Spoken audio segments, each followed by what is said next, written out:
Welcome to late-night horror stories and true crime, where legends are unearthed and nightmares refuse to stay buried. Tonight's story is based on real accounts passed down through generations, whispered across the high desert of the American Southwest. We're going deep into the heart of the Navajo Nation, where locals speak carefully, where ancient stories linger in the rocks and wind, and where some things are never named after dark. You may have heard the term before, skinwalker, a word wrapped in fear. These are not cryptids, not spirits, not animals. These are people twisted by dark purpose, shapeshifters who wear the skin of beasts and mimic the voices of loved ones to lure you into the dark. This story follows a trail of real 911 calls, missing person cases, and tribal records, all pointing towards something old, something watching. But tonight's story isn't just folklore. It ends with a confrontation. Because when you finally look into the eyes of a skinwalker, you'll know it's already looked into you. This is Night of the Skinwalker.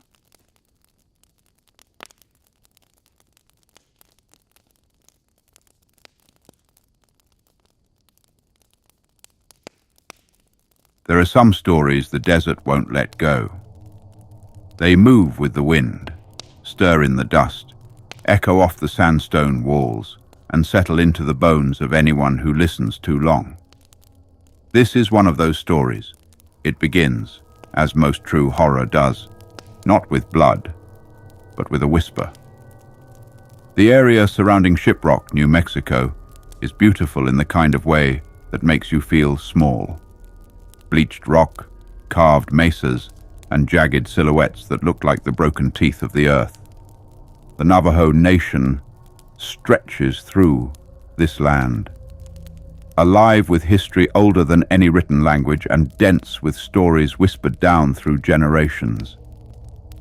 And in this place, there are some things you don't talk about after dark. They call them Ye Nald Lu Shi. In English, it translates loosely to skinwalker, but that word is clumsy, too soft, too easy to say. Out here, the elders speak it under their breath, and only if they must.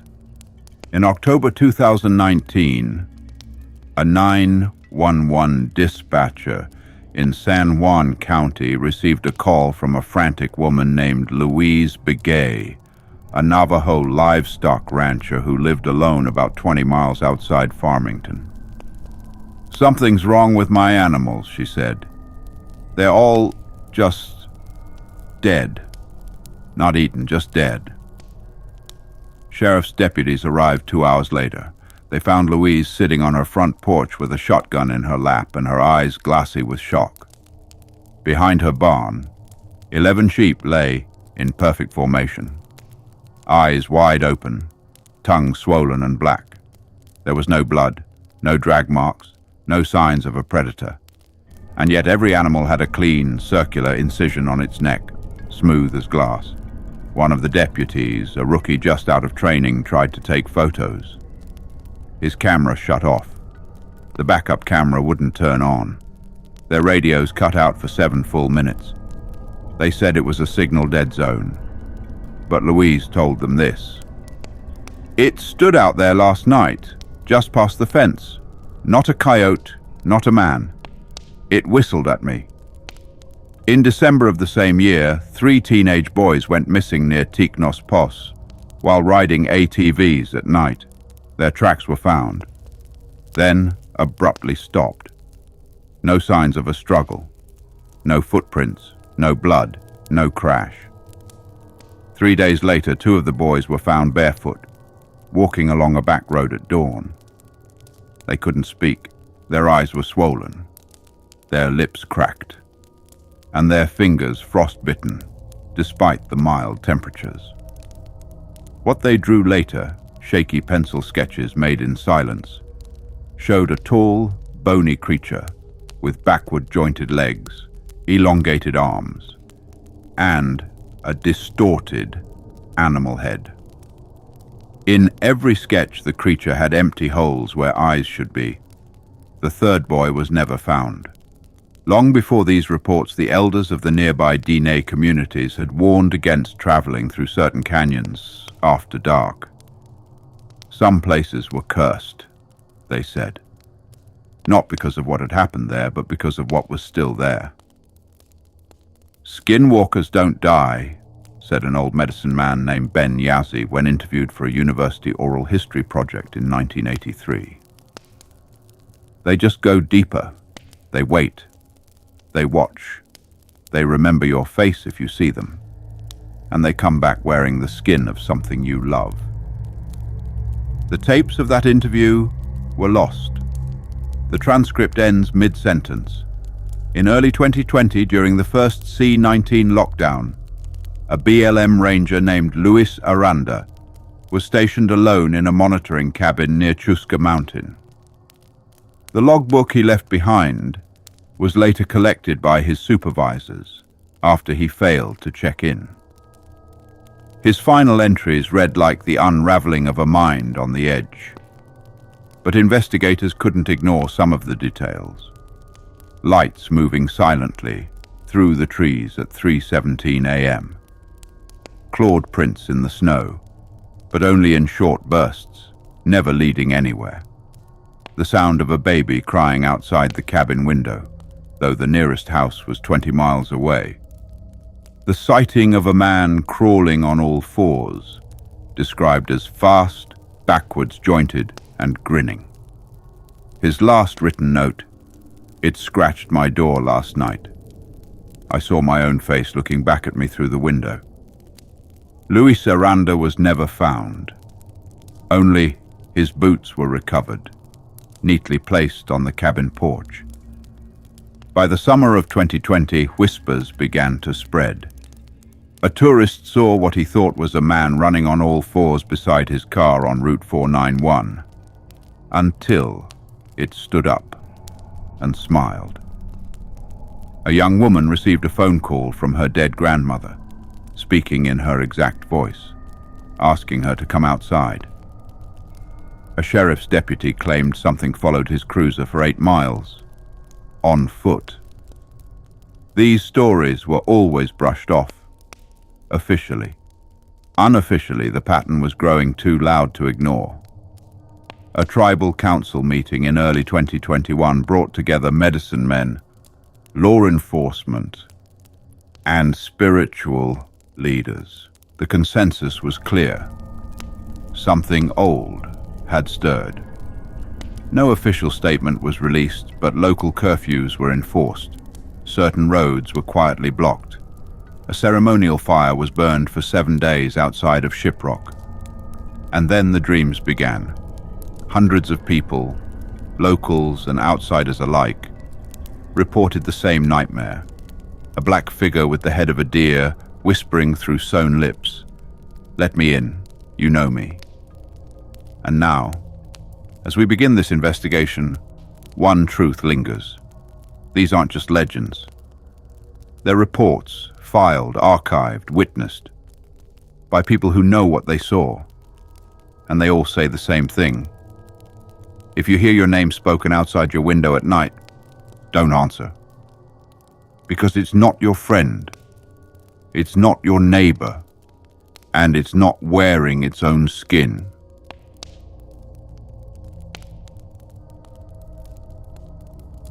There is a voice that rides the wind in these barren lands. A whisper that chills the soul and echoes in the silence of the night. On a cold December evening, when the desert sky was a tapestry of stars and shadows, that voice first called out from the hills near Tiknos Pos. It was shortly after midnight when the call came in. The dispatcher's voice, steady despite the urgency, recorded every tremor of distress in the words of a woman named Miranda Yazzie, a member of a local Navajo family. Her voice was quivering as she reported that strange sounds had emerged from the rocky slopes beyond their home. I heard it, like a low, almost melodic humming. At first I thought it was the wind, but then I heard something else, like voices, calling my name. I ran outside and the darkness seemed to breathe. Miranda's call was brief and the line went silent. When deputies arrived, they found no evidence of an intruder. Only the sound of the wind through the juniper and the soft rustle of sand told of something unseen. Yet in the days that followed, similar calls emerged from families living on the outskirts of the reservation. In a modest adobe house, near a dry wash, a family of 4 recounted their own terrifying experience.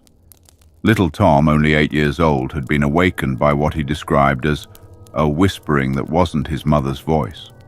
Tom said he heard the voice urging him to come out and play. But when he peered from his window, he saw nothing but the inky void of the desert night. His older sister later recalled that the family huddled together, their eyes wide with terror, as a deep, resonant hum vibrated through the walls. Local law enforcement documented these calls meticulously. One officer, whose name has since been withheld out of respect for tribal protocols, noted that the voices often mimicked familiar tones, sometimes even resembling the lost voices of loved ones.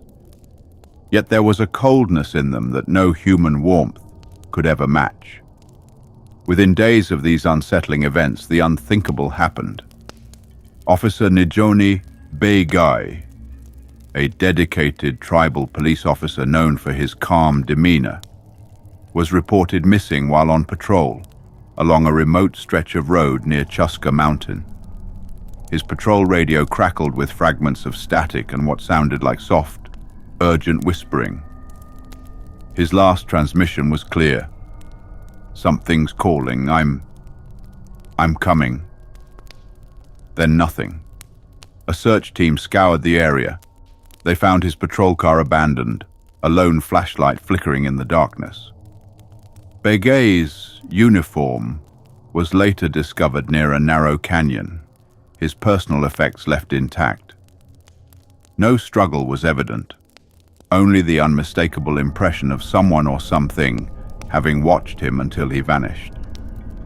In the days that followed Begay's disappearance, community meetings were held in hushed tones. Elders recounted ancient warnings passed down through generations. According to tribal law, these lands were not empty, but haunted by the restless spirits of those who had broken sacred taboos. They spoke of the Skinwalker, not merely as a myth, but as a dark force that could mimic voices, lure the unsuspecting into the wilderness, and then vanish without a trace. An aged medicine man, Elijah Nez, shared his grief and forewarning with those gathered. "We have long known that the hills speak in voices not their own. When you hear your name in the dark, do not answer, for it is the skin of those who have forgotten how to live, and they will come for you." His words struck a chord. Yet despite these warnings, many of the younger members of the community dismissed the accounts as mere superstition, until more evidence piled up, undeniable and raw. Several residents claimed that they heard recordings of a lost loved one calling out to them from the void, only for the sound to warp into a distorted, almost inhuman melody. One particularly harrowing account came from a local radio DJ who was broadcasting a late-night show. In the middle of his set, the air around him seemed to shift, and his microphone picked up a soft, rhythmic chanting, interwoven with a familiar voice. A voice he recognized as his late sister's. The transmission cut out abruptly, leaving a lingering silence and an audience gripped by dread. By the end of December, the phenomenon had become a full-blown crisis of faith and fear. The Skinwalker legends were no longer stories for the campfire. They were living nightmares, creeping into every conversation, every shadowed corner of the desert. And then, one final message was captured. a fragment of a whisper on a cold wind, recorded by an anonymous caller. He wears your face, and he knows your name. The desert night had grown deeper, and the hills, once silent, now pulsed with an eerie, insistent call. As the people of the region listened, they knew the warning was clear. The voice in the hills was not a comfort, but an omen of something far more sinister.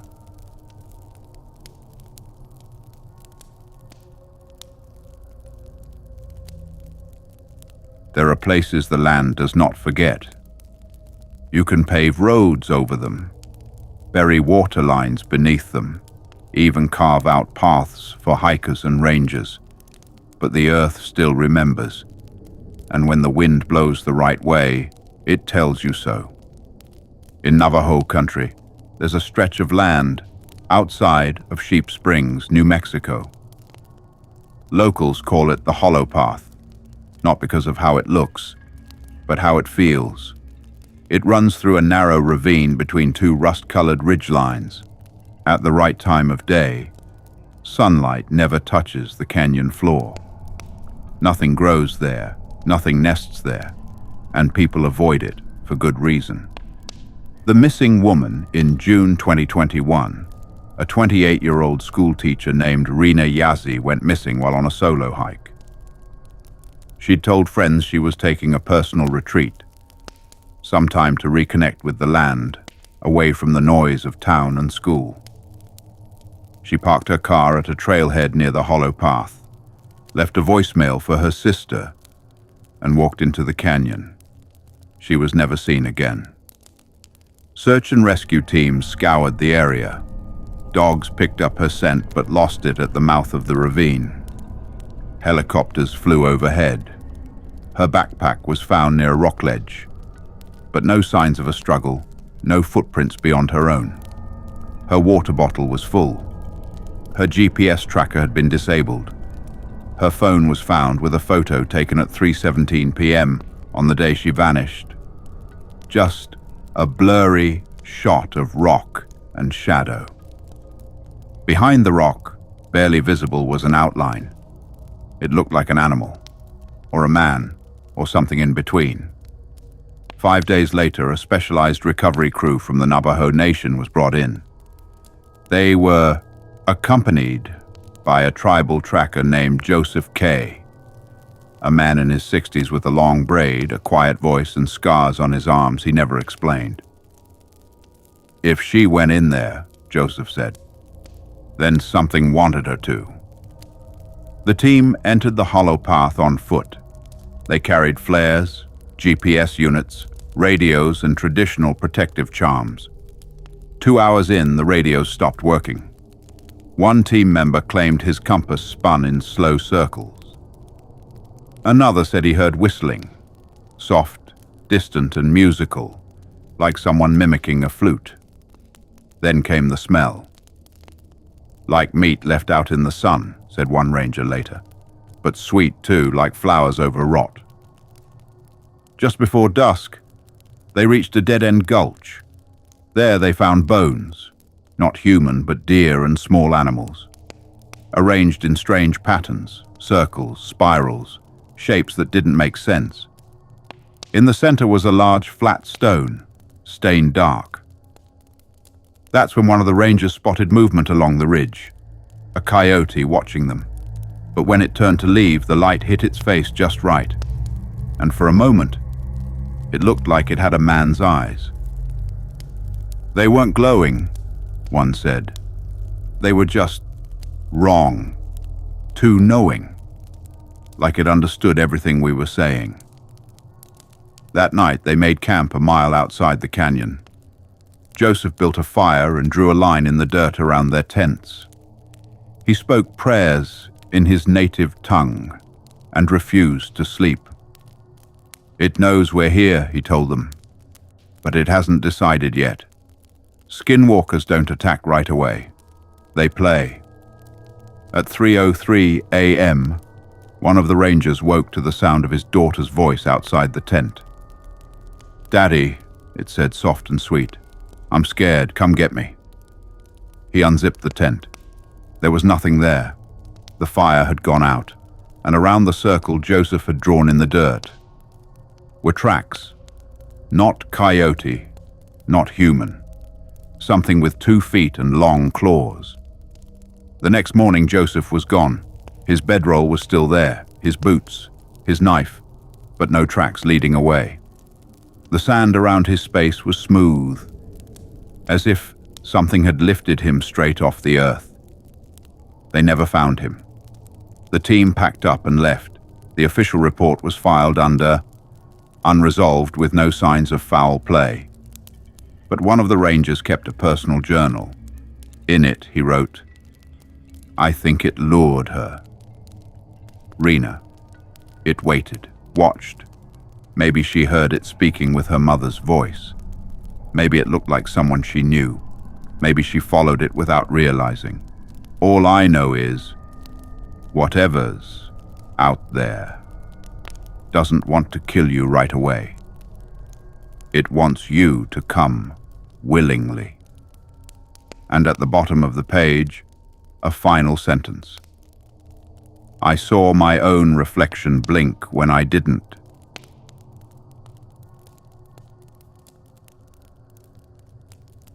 In October 2021, veteran Navajo police officer Raymond Bitzili responded to a call from a remote residence south of Red Valley. A woman reported that her niece had been sleepwalking, walking out into the cold desert in the middle of the night, and returning, speaking in a language no one understood. The caller, Gloria James, said she had begun to hear voices around the house at night. At first it sounded like coyotes, then it sounded like her dead sister. Bitzili arrived at the home at 11:18 p.m. His last radio transmission came at 12:06 a.m. "I'm going to check the corral. There's something near the fence line. Thought it was a dog, but it's too tall. I'll check it out and report back." He never did. His cruiser was found the next morning with the door open, engine running, and headlights still on. His boots were found 50 yards away, sitting side by side in the dirt. No blood, no footprints, no officer. Gloria's niece, Ariel, was taken to a medical clinic in Farmington for observation. Doctors found no signs of injury or trauma, but something about the girl unsettled everyone. She wouldn't speak, not until they dimmed the lights. Then in a whisper she said, "It wore Uncle Ray's face." When asked to explain, she started laughing, but the laugh wasn't hers. It was deeper, male. It came from her throat, but it didn't sound human. The doctor who heard it refused to be interviewed. He left the clinic the next day and never returned. 3 days later, a tribal council was held in secret. It included medicine men, spiritual leaders, law enforcement, and 2 elders who had survived similar events in the 1970s. According to leaked meeting notes, this is what they agreed upon. Skinwalker activity had increased in frequency and boldness. Traditional protections were being ignored by younger generations. The creature, or creatures, were no longer content with wandering. They were testing the boundaries. A respected elder, Marie Yellowhair, said this: "They used to stay in the dark. Now they walk in daylight. They used to mimic your dog. Now they mimic your children." A local radio station near Crown Point reported receiving an unmarked cassette tape in the mail. The label read, "Play this if you want to know the truth." The host, thinking it was a prank, aired it live. The tape began with static, then breathing, then a voice, raspy, like it was being pushed through broken vocal cords. "You invited me when you said my name. I wore your brother's skin, and you hugged me. You looked into my eyes and didn't know the difference. Now I wear your name, and I'm coming home." The station cut the feed. Listeners called in all night, reporting unmarked cars outside their homes, scratching at windows. And in one case, hearing their own voices calling from the backyard. That same week, a former medicine man who had gone reclusive years ago, Thomas Nez, left a message on a local sheriff's answering machine. They are among us now, not hiding. They walk like us. They speak like us. They use the voices of those we've buried. And soon, they will wear our names in broad daylight. He was found the next morning, dead in his home. There were no signs of struggle, except for deep scratches on the inside of his front door, like someone or something had tried to keep something out, or maybe something in. 3 families vanished over the next 2 weeks. All lived near canyon entrances. All had livestock. All had called in recent complaints of nighttime whistling, animal mimicry, and shadows moving against the wind. The only thing found at each location, a circle of ash in the backyard, and footprints, barefoot, clawed, human-sized, but only facing toward the homes.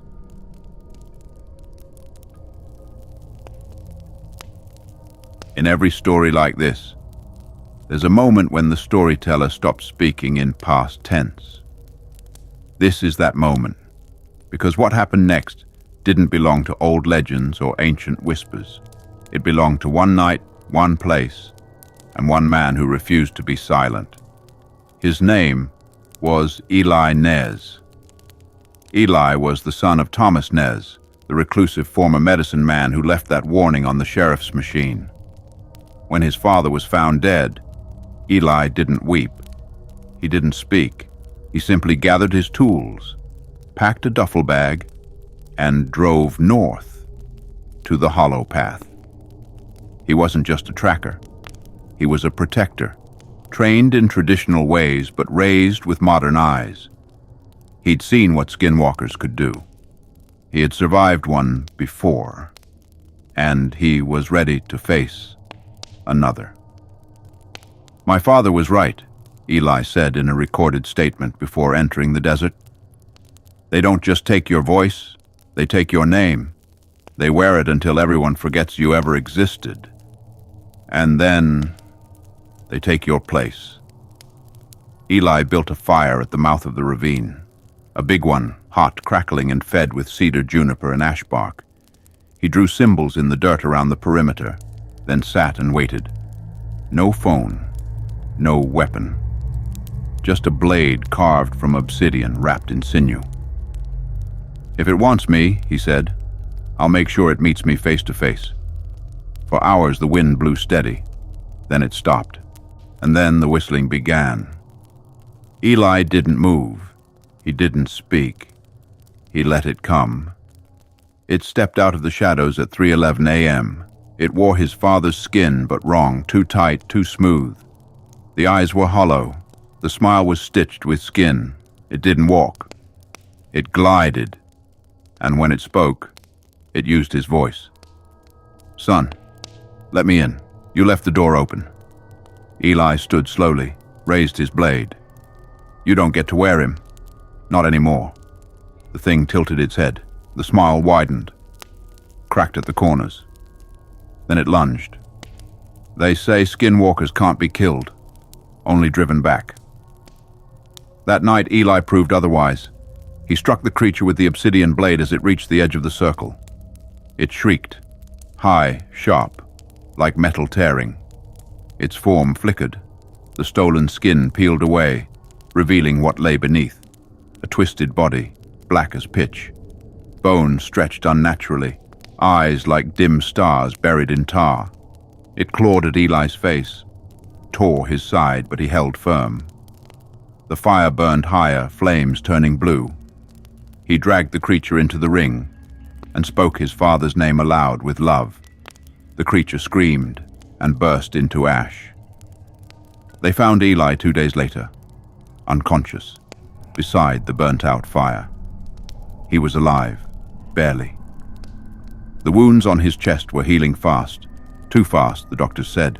The symbols around the circle were untouched. But in the center, buried in blackened dirt, they found something else. A stitched mask, still warm. Eli doesn't talk much anymore, but when asked if it's over, he always says the same thing. That was just one of them, and we let them in when we stopped listening to the old stories. They don't need darkness anymore. Now, they walk in daylight. And when they wear your name, you're already gone. Thank you for joining us this evening once again, here on Late Night Horror Stories and True Crime. If this tale left you glancing at your windows or listening a little too closely to the wind, then you've just felt a shadow of what walks the desert at night. If you enjoy these true crime horror stories, don't forget to hit the like button, subscribe, and tap the notification bell so you never miss what's waiting in the dark. Until next time, keep your fire lit and never answer the voice calling your name from outside.